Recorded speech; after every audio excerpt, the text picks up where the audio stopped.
नमस्कार मित्रांनो. तर मित्रांनो, महाराष्ट्रातील सर्व दिव्यांग लाभार्थ्यांसाठी आजची माहिती खूपच जास्त महत्त्वाची असणार आहे. कारण आता शासनाकडून टेम्पररी दिव्यांग लाभार्थ्यांबाबत कठोर भूमिका घेतली जात आहे. वृत्तपत्रामध्ये प्रसिद्ध झालेल्या या बातमीनुसार नोकरीप्रमाणेच विविध योजना आणि शैक्षणिक प्रवेशात अपात्र दिव्यांगांची घुसखोरी या मुद्द्यावर शासनाने मोठी कारवाई करण्यास सुरुवात केलेली आहे.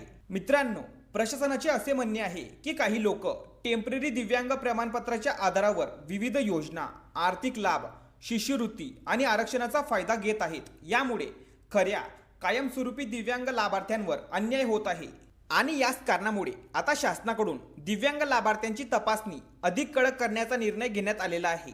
तर रुग्णालय स्तरावर दिव्यांग लाभार्थ्यांची वैद्यकीय तपासणी, कागदपत्रांची पडताळणी आणि दिव्यांगत्वाची स्थिती पुन्हा तपासली जाणार असल्याची माहिती समोर आलेली आहे. मित्रांनो, या बातमीमधील सर्वात मोठी आणि धक्कादायक माहिती म्हणजे जर एखादा लाभार्थी कायमस्वरूपी दिव्यांग नसून टेम्पररी दिव्यांग असेल तर त्याला मिळणारे अनेक महत्त्वाचे लाभ बंद होणार आहेत.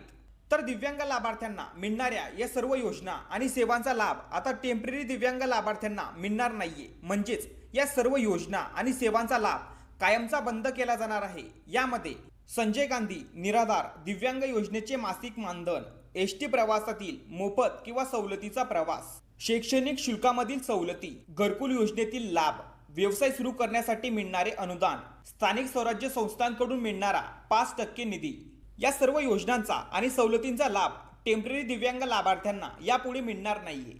तर मित्रांनो, ही माहिती समोर आल्यानंतर हजारो टेम्पररी दिव्यांग लाभार्थ्यांमध्ये भीतीचे वातावरण निर्माण झाले आहे. कारण जर शासनाने कायमस्वरूपी दिव्यांग आणि टेम्पररी दिव्यांग यांच्यामध्ये स्पष्ट विभागणी केली तर भविष्यात अनेक लाभार्थ्यांचे अनुदान, योजना आणि आर्थिक मदत कायमस्वरूपी बंद होणार आहे आणि याचाच त्रास टेम्पररी दिव्यांग लाभार्थ्यांना सहन करावा लागणार आहे.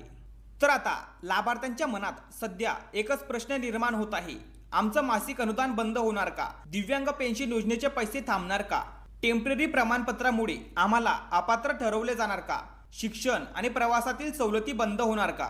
मित्रांनो, प्रशासनाचे असे म्हणणे आहे की ज्या व्यक्तींच्या आरोग्यामध्ये भविष्यात सुधारणा होऊ शकते त्यांना कायमस्वरूपी लाभ देणं नियमांच्या बाहेर आहे. म्हणूनच आता कायमस्वरूपी दिव्यांग प्रमाणपत्र असलेल्या लाभार्थ्यांनाच अधिक प्राधान्य दिलं जाणार आहे. सध्या राज्यभरामध्ये दिव्यांग प्रमाणपत्राची पुन्हा पडताळणी आणि तपासणी करण्यावर भर दिला जात आहे. विशेष करून टेम्पररी UDID कार्ड आणि टेम्पररी दिव्यांग प्रमाणपत्र असलेल्या लाभार्थ्यांवर अधिक लक्ष ठेवलं जात असल्याची माहिती समोर आलेली आहे. तर सरकारच्या या निर्णयाबद्दल तुमचं काय मत आहे ते नक्की कमेंट करून सांगायचंय. आणि ज्या दिव्यांग लाभार्थ्यांकडे टेम्पररी UDID कार्ड असेल त्यांनी त्यांच्या तालुक्याचं आणि जिल्ह्याचं नाव कमेंट करून सांगायचंय. आणि तुमचे किती महिन्यापासून हप्ते थकीत पडले आहेत ते सुद्धा तुम्ही कमेंट करून सांगायचंय. तर जोपर्यंत राज्य सरकारच्या माध्यमातून टेम्पररी UDID कार्ड असलेल्या दिव्यांग लाभार्थ्यांसंदर्भात जे 2 शासन निर्णय जाहीर करण्यात आलेले आहेत ते शासन निर्णय रद्द होत नाही तोपर्यंत टेम्पररी UDID कार्ड असलेल्या दिव्यांग लाभार्थ्यांना अनुदान, योजना आणि सेवांचा लाभ मिळणार नाही. तर या संदर्भात पुढे कोणतीही नवीन अपडेट आणि नवीन शासन निर्णय आल्यानंतर ती माहिती सर्वात आधी तुमच्यापर्यंत पोहोचवण्याचा प्रयत्न आपण नक्की करू. त्यामुळे आपल्या चॅनलवरती ऍक्टिव्ह राहा. तर हा व्हिडिओ जास्तीत जास्त दिव्यांग बांधवांपर्यंत शेअर करा जेणेकरून सर्वांना खरी आणि स्पष्ट माहिती मिळेल. आणि अजूनपर्यंत आपल्या चॅनलला सबस्क्राईब केलं नसेल तर लवकर सबस्क्राईब करून घ्या. अशाच महत्त्वपूर्ण माहितीसह व्हिडिओ आपल्या चॅनलवरती येत असतात.